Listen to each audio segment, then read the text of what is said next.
Okay, so welcome to session number 8. And the question is Judaism a religion of the heart or the mind? And who decides? Hasidism and its opponents.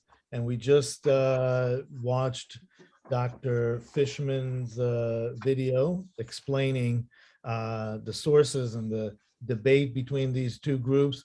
And to preface this, I would say, as he concluded, we're still dealing with the same issues today.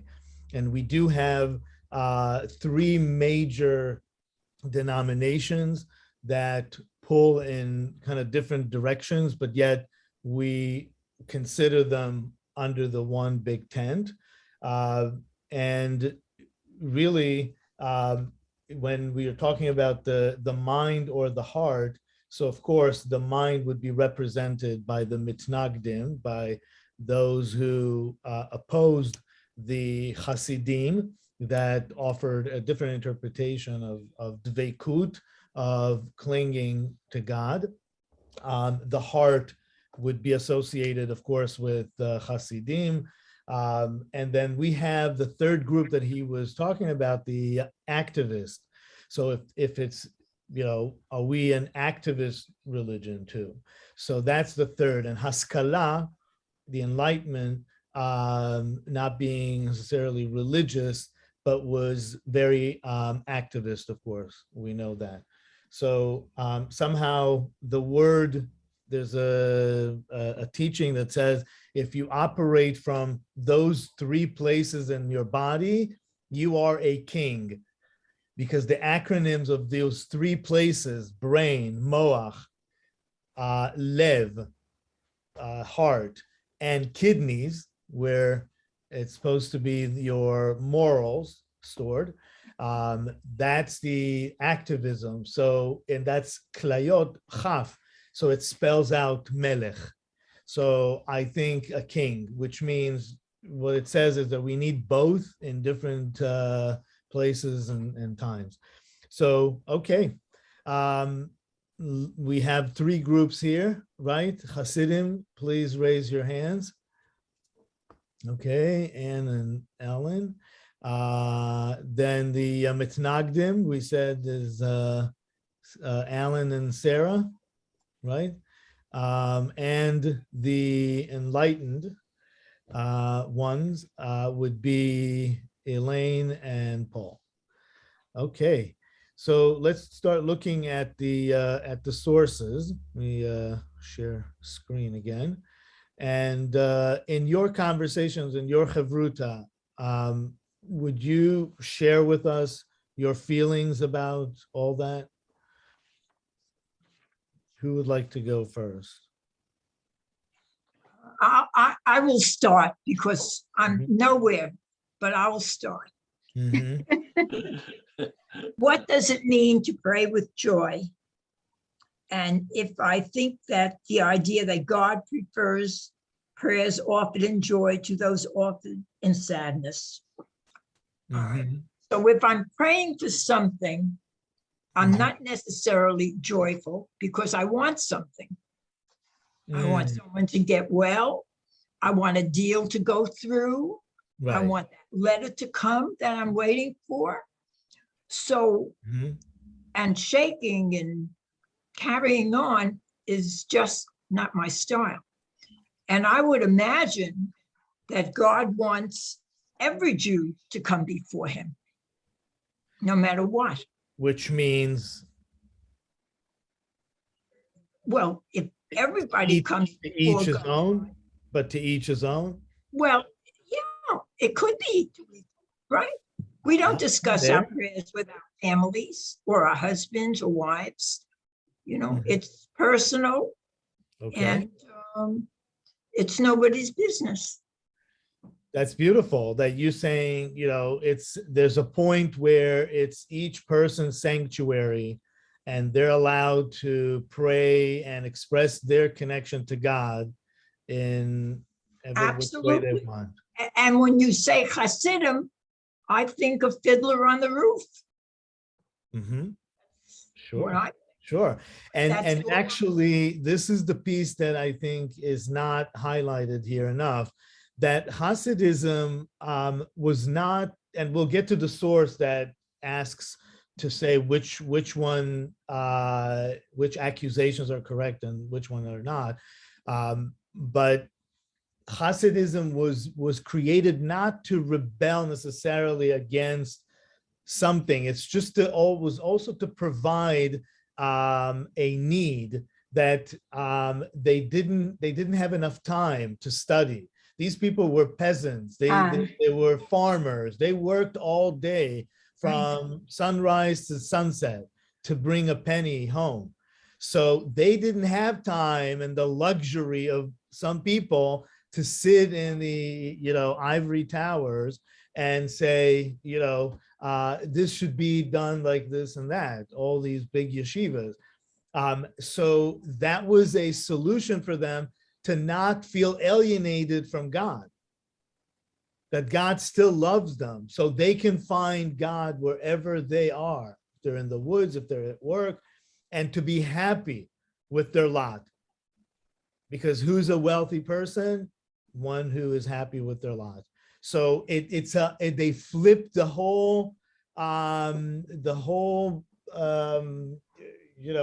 thinking. It was up until then, because of years and centuries of suppression of all kinds of movements that rose, because they mainly threatened politically more than anything. And Jews were in the diaspora, they didn't have their own place. And even when they did have their own place, it was always an issue with big empires. When Jesus said, "I'm the king of the Jews," they didn't care about what he was saying religiously. They cared that he was creating a political movement now. So we have to not conflate also these two, the political aspect of it, but also the fact that it was a need to feel close to God because they didn't have time to study. Okay. We'll start with, yes, Anne? I really appreciate Elaine's point. I mean, it's very much personal choice. I mean, as you were surprised that I chose the Hasidic approach, really, I love study, but at the same time, I also like change and innovation. Right. And the freedom to pray when and where the Spirit moves me. So I'm often really, when we go through the service on Friday, and for me, it's Friday nights only, it's sometimes, not very inspiring to me, to say the least. I want a little more color in it somehow. But again, there can be too much. Okay, well, I think this is exactly the conversation. Some people are more comfortable with the same, with the routine, with the familiar. And some would say, it's good to have it. That's the keva and kavanah, right? It's the same idea. It's the intention or the set times and schedule. So you should pray to God whether you feel it or not, basically, because the idea is if one day you will need it and you won't have it, you're not going to be able to really seek help and counsel that you need. So, right. So really you need both. I would always say both. The challenge is not even to understand that we need both or the three components, as if we compare, to the three denominations today, the Orthodox, Reform, and Conservative. I would say everybody needs to feel comfortable. So we each have our place to go to, but they're all part of the big tent, and the services should reflect, I think, a place that is diverse, to reflect all those, that you do have set time, but you do have some changes, and you do have some ideas that are outside the box.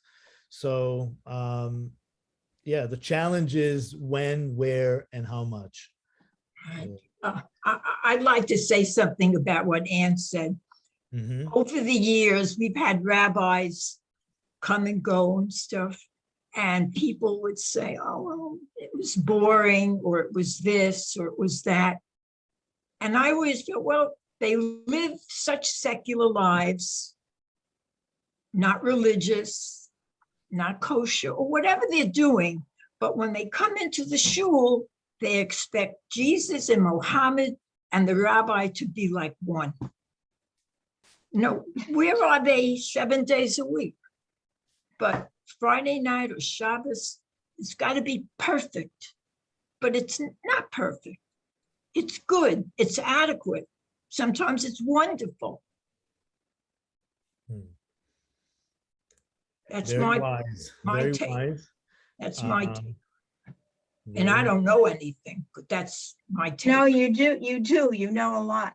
But, and in fact, the doing of it often elicits the feeling of it, right. On one hand, and possibly. yes, and on the other, it also means that if you come to a place that you already know what to chant, it actually sometimes I find it that way, that it then really lets my mind go, because I know that I know this. This is like a mantra. It's a chant. It's a, we go through this, and the soul is quiet, that it can kind of almost have an out of body experience, and really prayer should be out of body experience. They all want to express it in different ways, but when you pray, that when we pray, we want to connect to God, and we cannot connect to God just directly in our body. We need to have some sort of a bigger vision for us to meet, a bigger place. So you have to leave your body for a minute, and that's really the rest, the Shabbat of the mind, the sanctuary of time. So yeah. So there are two types of, I think, people, not just Jews, in the world. We have the artists, and we have the I would say the number people. So we have the story people and the number people. In Hebrew, it's the same word, which means it's the two sides of the same page. So sometimes they have to know how to dance together. That let's go to the first source, and we'll just read there. These are short sources. The longer one will just read a specific part of it. But let's start with what Chavruta did study this. There's somebody here that wants to. It was Alan, Ellen, and Jonathan. Okay, so Alan or Ellen, who would like to start? Ellen, if it's okay, I'll start. Okay. Can you hear me, Rabbi? Yes. Okay, so I'll start that first one. The Rabbi Israel Baal Shem Tov, Keter Shem Tov.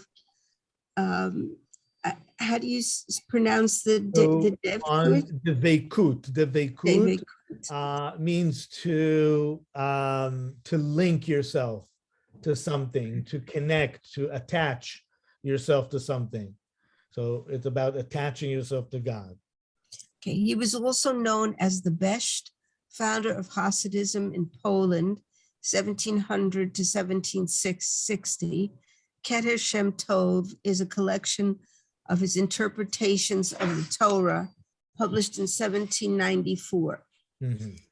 It is a great thing to keep in mind always that you are with the Creator, and that he surrounds you on all sides, as it is written, happy is the man who, when he thinks not of God, this is considered to him as a sin. This means that the instant you stop thinking of your attachment, deveikut, to God, you incur a sin. You should be so attached, davuk, to God that you won't need to reconsider from time to time, that you are with him. You should fulfill the verse, I have set the Lord always before me, as stated in Shulchan Aruch, Ora Hayim, section 1. Yeah. Okay. So this became halacha. Ora Chaim is part of the Shulchan Aruch, the set of the Jewish law, the set of law. So what does it say here basically? So Baal Shem Tov is, of course, the founder of the Hasidut movement, and he's saying what, Ellen? Well, he's saying that that in his or their sect, that they feel happy and they feel surrounded, that they're always with God. Right. As opposed to, where would the other camp see God? Mostly, When they go to synagogue or study. or study. Okay. The study hall, right? That you really Right. are connected through the mind. Okay. So that's really the idea. Okay. Alan, what are your thoughts about it? Well, it's an interesting concept that if you're not thinking about God all the time, you're sinning. That is a bit extreme, I think. That's my initial thought when I read it the first time. Okay. I would, if you had to change the word God to faith, to something that you believe in, that you dedicate your life to, would you still have a problem with that? Well, if you're not thinking about faith all the time or God, but you're a good person, you're doing good deeds in the world, are you a sinner then? And exactly that's what he means. Okay. That's what he means. He means that don't feel guilty that when you toil the land and you sow and you harvest, you are less connected to God.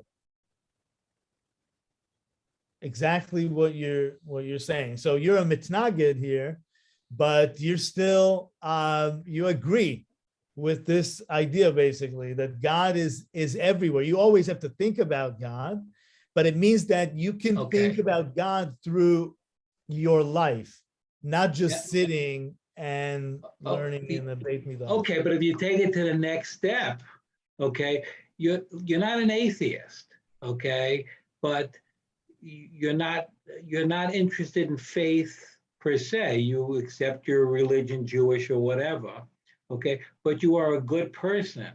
Are you a sinner then? Not necessarily. And sometimes we perform a lot of mitzvot not knowingly.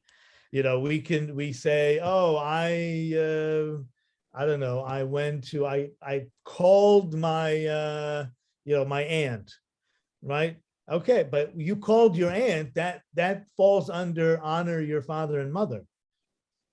So you fulfilled a mitzvah just by wanting to call to, speak to Aunt Lily. So so yes, that's really the spirit of it. But there was a feeling of if you sat in the Beit Midrash, you're somewhat elevated, and then there became a small group of celebrity in their way, and everybody else did not count really. And the Hasidut brings the Torah to the people. And if you follow the debates that we've been through, you see that every time somebody tried to do it, even Maimonides, introducing a different order to learning the Talmud, he did the same thing. His Mishnah Torah that was burnt originally because they viewed it as sacrilege, that he would take the Talmud and somehow change the order and or organize it in a way, but he did it for people who didn't have time, who were busy all day, and if they could learn a couple of verses, he said, I'll condense it to you for you. This is where it comes from, and trust me. So he took the power from the yeshivas to the people.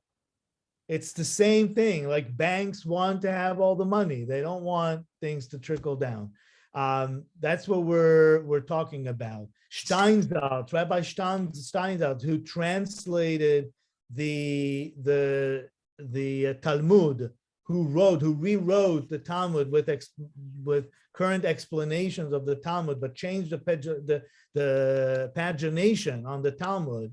He was considered Epicurus until he had to kind of meet them in the middle. But so we see that every time you want to bring the knowledge, the feeling, the power to the people, you get that the pushback. Okay. We continue with the second source. We'll skip a couple of them later. So you did this source as well? Yeah. So Alan, do you want to read that? Sure, sure. The main point of studying Torah is to attach Yidbak, oneself, to the inner spiritual light of the Infinite One, which is contained in the letters of the Torah. This is what is called study for its own sake. Regarding this, Rabbi Meir taught, whoever studies Torah for its own sake merits many things, and the Torah's secrets are revealed to that person. This means that such a person will know the future and all that will happen to him from within the Torah.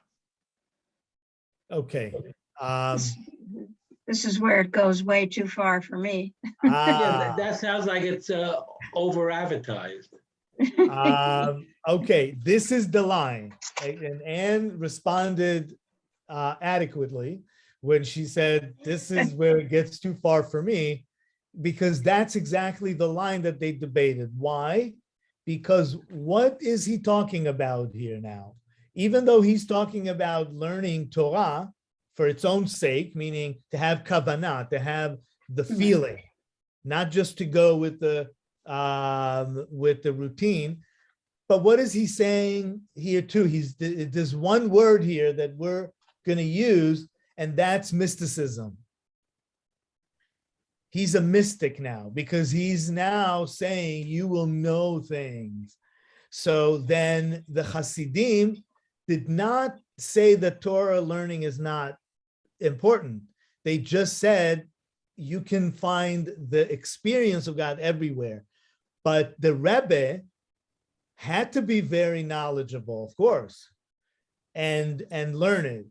But when you learn Torah, then you get that to the level of mysticism, which Mitnagdim did not like. So you get there through your scholarship, not through your somehow intuition. Well, it also implies, I mean, it's so extreme, it implies that because you study Torah to know the future, that would make you godlike, wouldn't it? Yes, exactly. Exactly. And we see that there are rabbis, even at Yeshiva University. One of my professors, David Berger, I took a couple of classes with him, history classes, and he is an opponent of even Chabad, because they believe now that Rabbi Schneerson is the Messiah, even though he died. So, and he's claiming, then why are we not accepting Christianity? And he's an expert in Christianity. I took a couple of those classes with him. So, so at what point you draw the line? So the Mitnagdim drew the line here. You're not going to be, you want to say that you experience God everywhere. All right, let's say.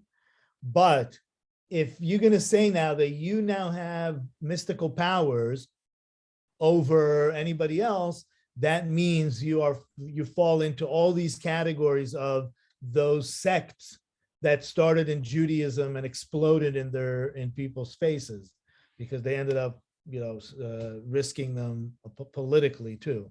So that's Also, where we are. all of that study of that use of numbers and attaching numbers to letters, and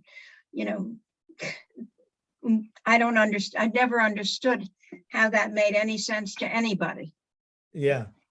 Yeah. Well, but some people are number people and some people are story people, as we said.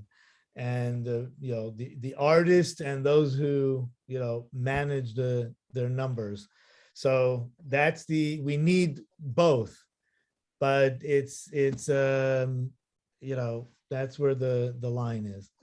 Okay. But do they, this one doesn't talk about the Messiah coming.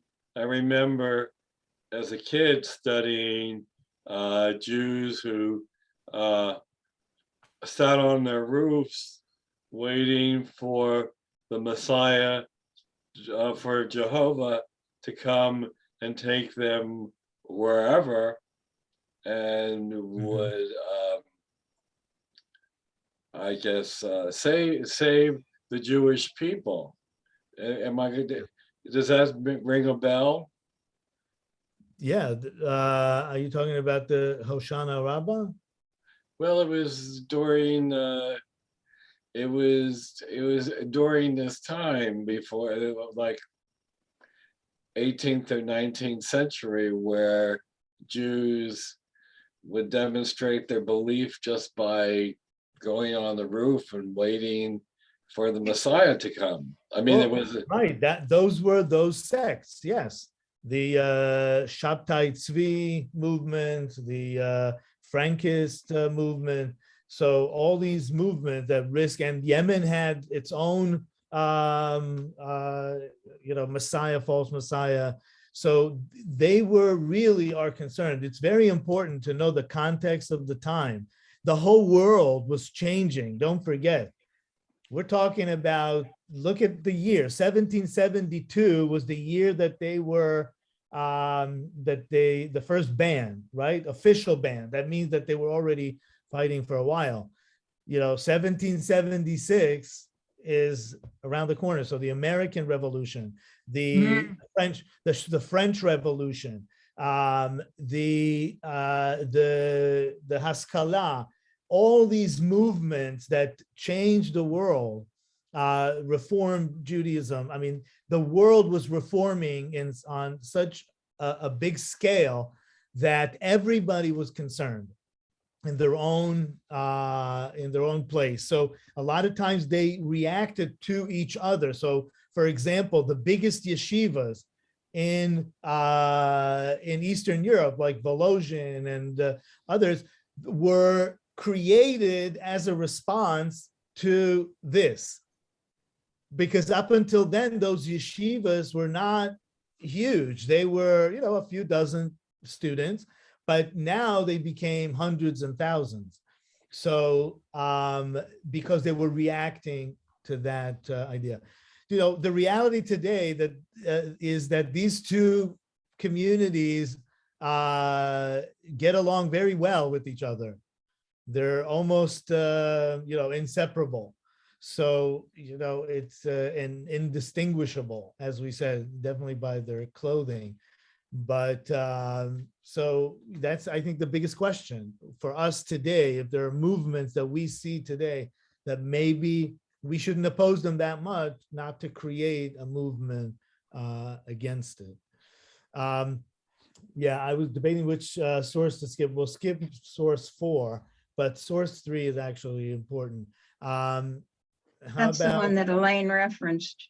Yes, Yeah. Elaine, would you read that, please, for us? Yes. Prayer that is said with great joy is certainly more worthy and desirable to God than prayer said with sadness and weeping. A parable for this: when a pauper asks, requests, and pleads before a human king with great weeping, the king only gives him a small amount. But when a nobleman arranges for a king a great celebration, and in midst of his praises also makes his request, the king gives him a large gift, as is fitting for a nobleman. So what they did, they really reversed the paradigm, the Hasidim, because all their parables are really talking about a human king, and of course that's a reference to God, speaking to his children. So the children are princes and princesses. So they elevated the human condition regardless of studying Torah. Can you get that experience? So I want to ask you the question now, because you represent three groups, but you don't have to stay within your party line. You can speak outside your box. What do you feel? The connection to God. Can someone be connected to God 100% without knowing one verse of scripture? Start with you, Paul. Me? Oh, well, that's to me. Okay. Yes. What seems to me, well, first of all, I was always told that if you don't believe in God, that if you act as if you did, that would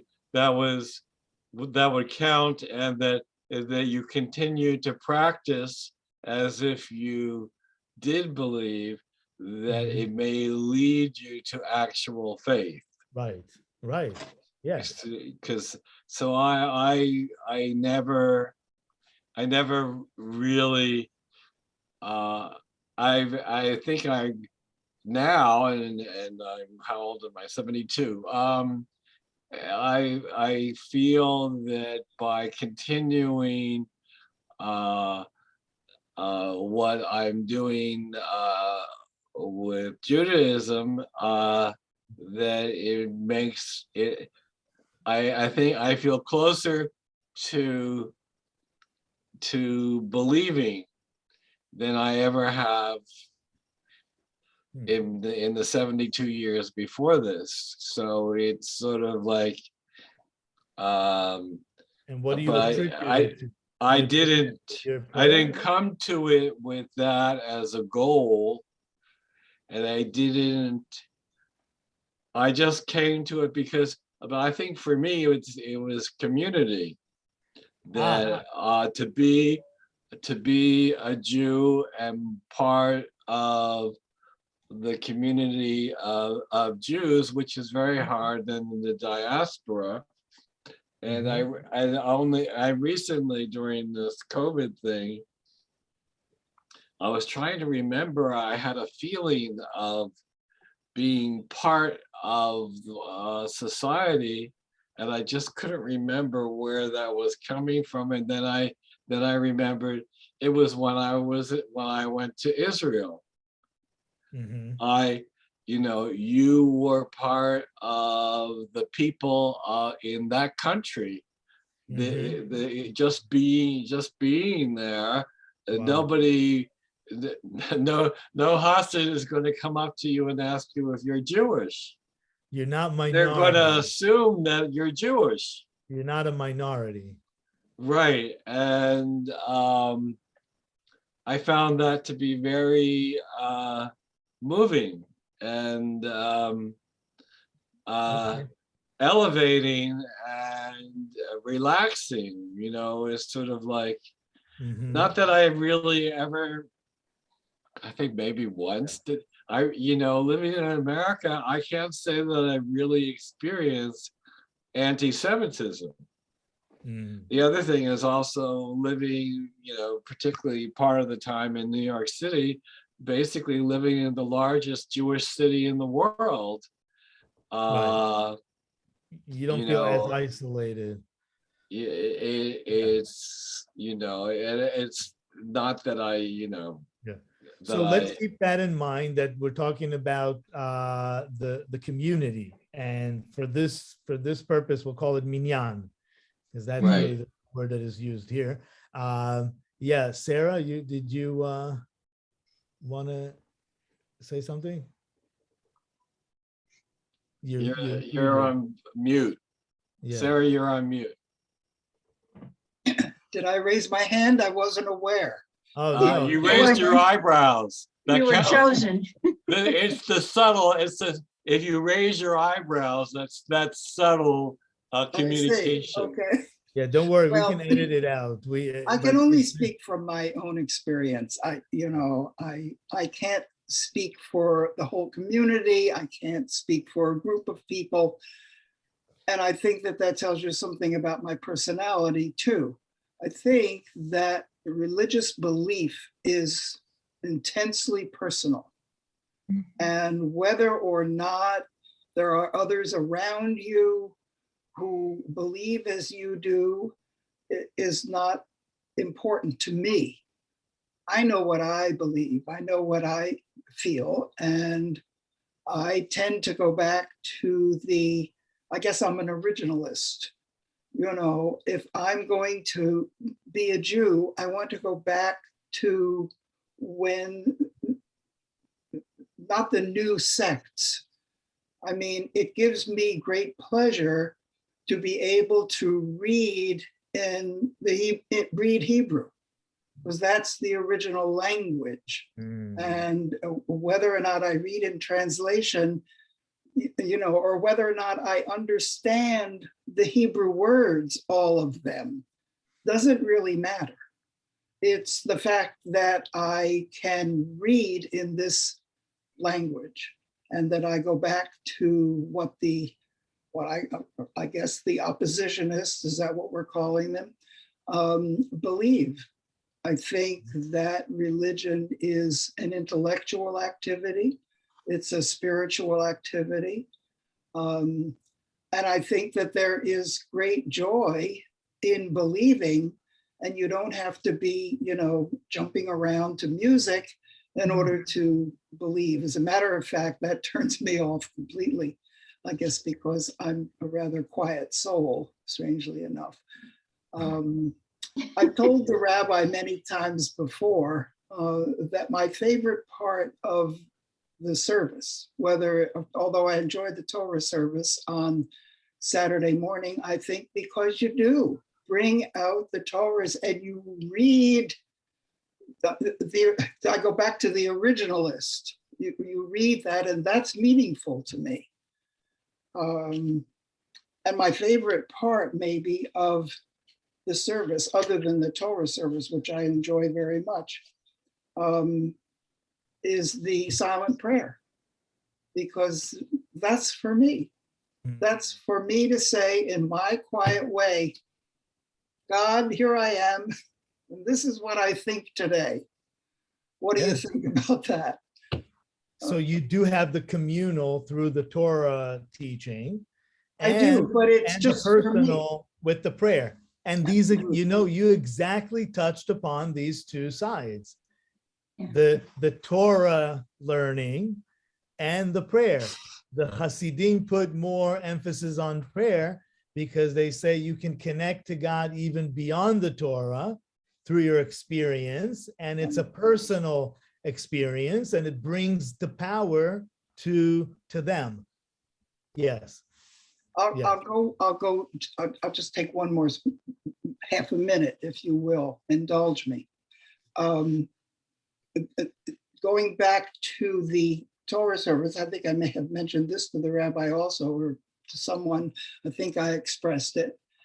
But, going back to the thousands of years that people have been Jews and have practiced Judaism, when the rabbi calls on me for an aliyah, and he calls me by my Hebrew name and the Hebrew names of my parents, it moves me every single time the rabbi does that. I have to take a breath, and then I say the Baruch Hu. It's just important to me that the rabbi calls me that way, and that's when I feel my Judaism. Wow. Okay, I'm done. Wow. So, So does your feeling also connect you with Jews through the millennia?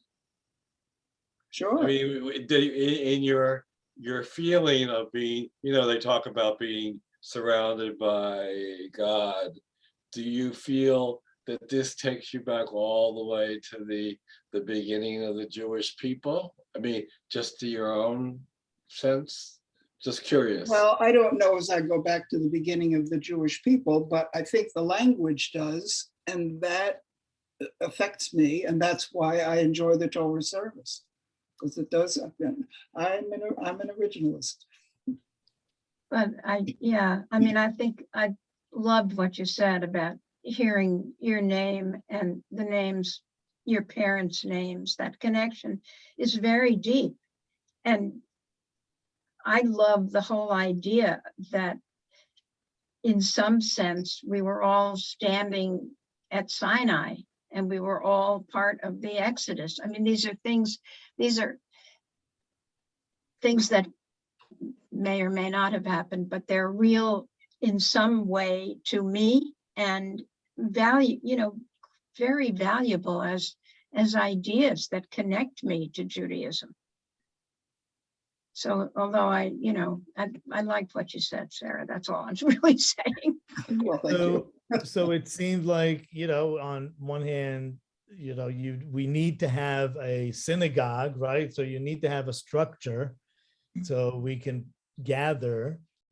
But on the other hand, it needs to have enough room for self-expression. So yes. Okay. Yes. Rabbi? Ellen. Yes. Yeah. So what I want to say is, the way I looked at this was kind of in historical perspective, these, readings. So first of all, being a woman, I feel excluded from either way, because in those days, women were not participate, and they're still not allowed to really participate with very religious Orthodox, either Hasidim or the more Orthodox, we're still outsiders, really. So I'm just talking more historically, that what I felt, and when I was a college student and I lived in Boston, there was a Rebbe, there was a group there, Rabbi Twersky, and he was very open. And sometimes on the Shabbos, I had a friend or two, we might go have dinner with them on a Friday night and pray. And he spoke in Yiddish, not that I really understood him, but you could kind of get the feeling of the place, that it was just more inclusive. I think those other sects that, make Jews into Christians, I'm not talking about that, but the Hasidim, I mean, they are very open. And I mean, I will say, they, in a way, they have a very limited view, because they're just totally surrounded by Judaism and Jewishness. But the other thing is that because they had some mystical background, there's a certain connection to God that teaches that is not part of the regular, prayer book or feeling, because they connect in a very special way that I don't know. It's something you have to really experience. Not that I really have, but you really have to experience it. And I think it's a very amazing connection that some of them have. Right. Yeah. So you can connect in different ways. Okay. So before we go back to the source, I just want to explain something, that what you said, Ellen, about you're not talking about movements that try to bring Jews to Christianity. But when Hasidut started, they are Kabbalists, they believe in the Right. Kabbalah as well. And Kabbalah has the 10 attributes of God. Right. So that was considered by some even worse than the Trinity, because you're talking about now 10 persons in God. So so they had issues, they were on the line back then and today with believing that the Rabbi Schneerson, who died, is still the Messiah. They're treading closely. Okay, we will. So source number 5, it's important that we read the whole thing because we have to unpack it. And also, even if we just did this as the last source, because this is the other side of the argument. And it's really summarized here well. Some of them are true, some of them are not true, but it goes through all the accusations, basically. Okay, so this is the ban of the Hasidic movement in Vilna in 1772. Okay, who was it was a Chavruta that studied There this? was, none of them are Adrian, Sori, and Judy. They're not Okay, here. Anne, would you like to read that? Sure. Ban of the Hasidic movement in Vilna, 1772. To our beloved brethren, the chosen of God, who follow the ways of their ancestors and observe the way of the Lord, you have surely heard that a new group has arisen, not imagined by our ancestors, who call themselves Hasidim. In every city, they form an association of those who leave the established synagogues and houses of study, separating themselves from the community. See, I vote 2-4. And the earth was so split let's open. stop for a second here. Because what are they saying? First of all, we're before Passover, and the 4 children around the Seder night, the Seder table, the wicked is the one that takes himself out of the community. So they're already saying, oh, they're wicked, right? But also, what are they talking about here? They are withdrawing from the establishment, the established prayers, houses of prayer. And that's really what they're concerned about, that they are weakening the community, and they live in the diaspora in a world that is reforming all around them. So you can understand the anxiety. Okay. And the earth was split open by their uproar, the uproar of their house of prayer. Their practices are different. They have changed the liturgy coined by our sages. They have abandoned Torah study and spend all their days in frivolous speech and debauchery. They dishonor the famous and extraordinary Torah scholars of our generation. All their days are like holidays, and they believe they are rewarded for refraining from Torah study, as is well known. Okay, Now, so please- I would Yeah. stop here for a minute. That's not, I would say this is incorrect.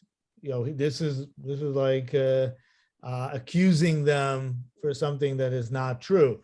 What he was saying up until now, some of them, they are, they believe they want to be happy, and every day is a holiday. Okay, fine. You can say that Hasidim may want to say that, but the fact that they're rewarded for refraining from Torah study, that's already false accusation. Okay. Okay, let's continue. Now, please listen, brothers, not sisters. Take to heart and see the consequences of this sect. Aren't the earlier troubles we had from such sects enough? Now a new one has sprung forth, a stock sprouting poison weed and wormwood. Whoever hears and sees these words should gird his loins like a man and turn their evil intention against them, to fight them off and pursue them as much as Jews have the ability. From there, we must disperse them so that they not gather in a million. But this is pretty extreme statement about Yes, what he wants so to do. that's what they were trying to break, imagine, with the unions, so businesses that want to break the unions, it's kind of similar to that. So they were afraid, of course, to lose power in one sense. And then, but that's what meant that they can go actively, right? When he says gird their loins, you can act, be active in your pushback. So, and that's really important to notice here. So, it's almost like the feeling when I was preparing for today, what they did is basically like they're doing today at the wall, at the Western Wall in Jerusalem, to the Israel section. That they're not willing, not only are they not willing to really kind of level the ground there and to make it usable better, but it also, they're actively interfere in the services. They bring buses of students to whistle and to interfere in the prayers there. So, have we not learned anything? Who The brings what? the buses? Who The brings ultra buses? Orthodox. Yeah, they brought, when I was there for that Women of the Wall, they don't let women read Torah at the traditional wall. So the compromise was to create a separate section along the wall to the other side, so it doesn't encroach on any of the traditional kotel, and make it again egalitarian section, to call it Israel section, so people can come with families, or if they want to, the non-Orthodox congregations or denominations. So this is, again, it's a denominational thing, but it's still within Judaism. That's the question. For them, Reform and conservative Jews are not, they're beyond the pale of Judaism, and that's why they act this way. So we're still Jews. They view us as Jews, I hope, but they would say, we're not practicing Judaism because we're egalitarian, because men and women do the same thing. So doesn't Israel permit the Orthodox to define Jews and conversion? Is that right? say it again. My understanding was that in order to be converted to a Jew, the conversion process is dictated by the Orthodox in Israel, as opposed to other conservative or reform right. sects. That's true, but this is It's an authority thing. The journey, but yes, it's trying to expand it a little bit beyond the traditional. There's an organization called Soha, which is a small window. So it's but this organization offers to still have Orthodox services, but in a much looser environment, and try to be lenient as much as possible, which helps for many couples that at this point otherwise they would just get married civilly and not even get married religiously. So But also, it- in order to be deemed eligible for the law of return, you have to be Jewish. yes, Correct. but right, but then for citizenship, for the law of return, you could have also only one parent, one side Jewish, so Reformed Jews can also make Okay. Aliyah. You Okay, know, yes, it all comes down, I think, to human behavior. How can you be a true Jew, live via the Talmud, practice, and be so mean, petty, and nasty? mhm. Yeah. You know, So, I yeah, can't, go ahead. I can't get that straight in my head. That they would be bothered by that. Yeah, yeah.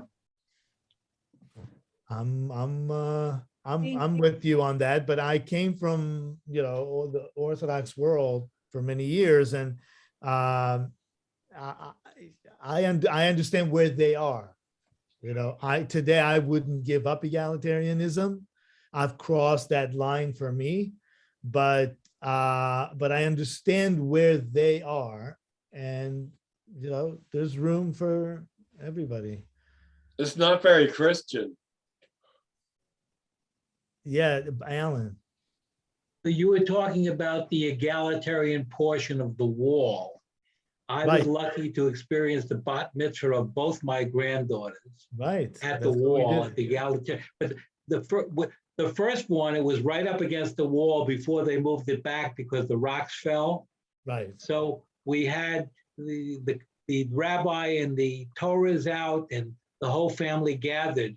And behind us in another section came down a young Hasidic gentleman. I would say he was probably in his early 20s.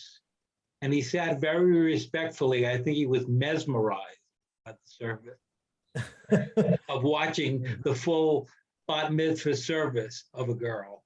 Oh, you know what? Now you solved it for me. So they're coming there under the pretense of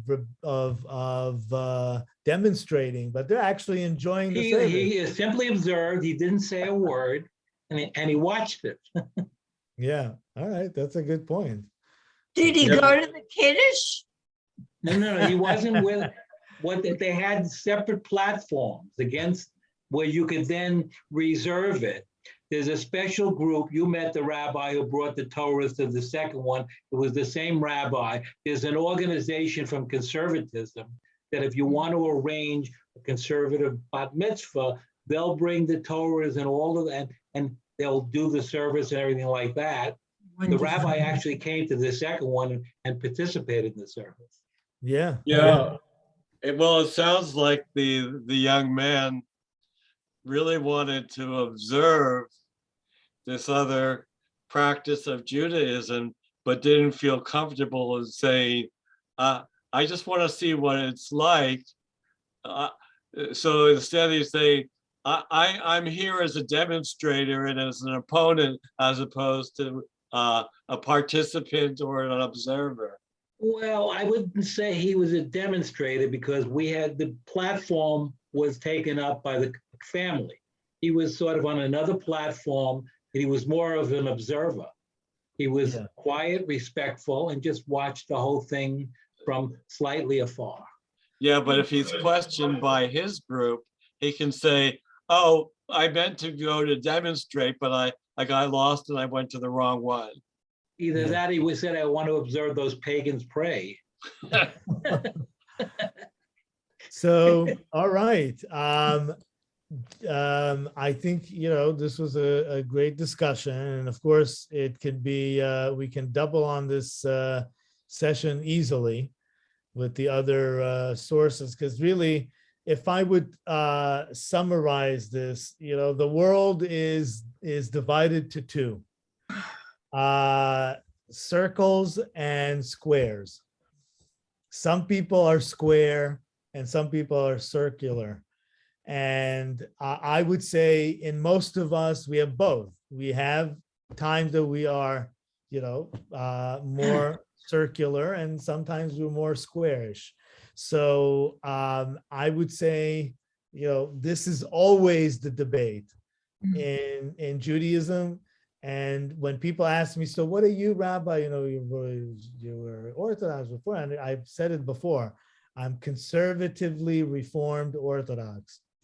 I think we need to have them all somewhere. You know, they have an Orthodox core of values that are not going to change.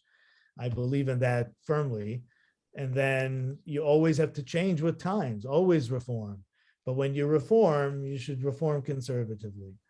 That's really basically I would say, or summarize it as my good friend said one day. She said, she was Baalat Tshuva. She became kind of more religious. And she said, they asked her, what are you?